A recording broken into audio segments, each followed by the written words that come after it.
Awesome. So, um, yeah, I wanted to touch on questions 1 and 2 here. Question 1, the pros of not bringing in outside equity. I feel like that comes down to maintaining full control, right? Having all the equity allows you to have autonomy for your decisions. It also allows you to keep profits all internally, which can, over a long term, compound. It lets you to avoid dilution. However, it limits your capital for growth from the beginning, which makes it difficult.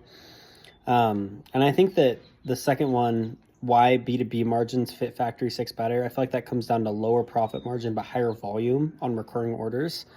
And then I think also that manufacturing thrives on large batch production, which I think helps. So I think a lot of people would choose B2B for its stability. And then I also think that the relationship based growth is also an underrated piece of this. So.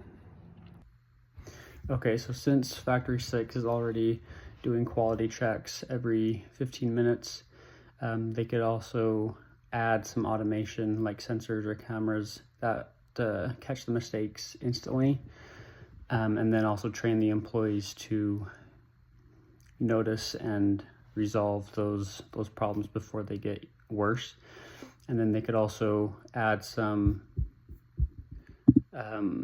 sort of reward system for the employees, make sure that they're incentivized to continue being on the lookout and doing their best.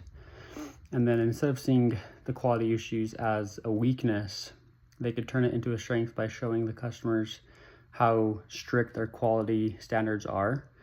And then if they are able to do that, and if they're able to show that their products have fewer quality issues and errors than their competitors, then that actually is a great selling point for them.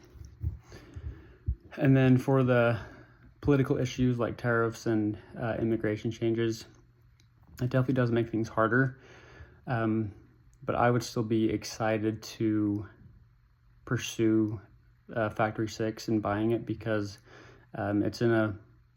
it's growing fast and already has a great reputation. So to make the company even more resistant, I'd like to more resistant to the political issues.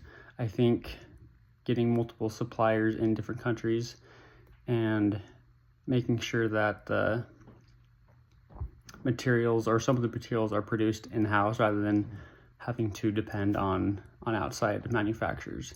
That way, if political issues continue to shift around, that they're a little more resistant to that and can be more self-sustainable.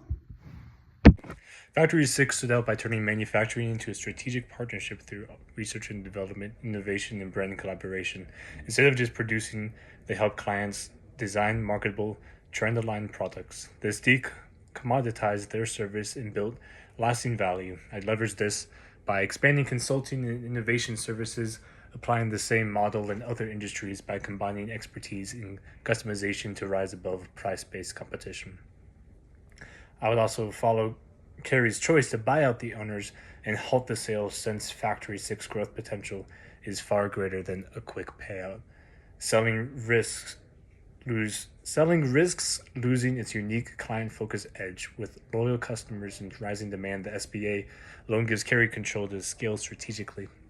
Though risky, keeping ownership preserves the company's innovative culture and long-term value.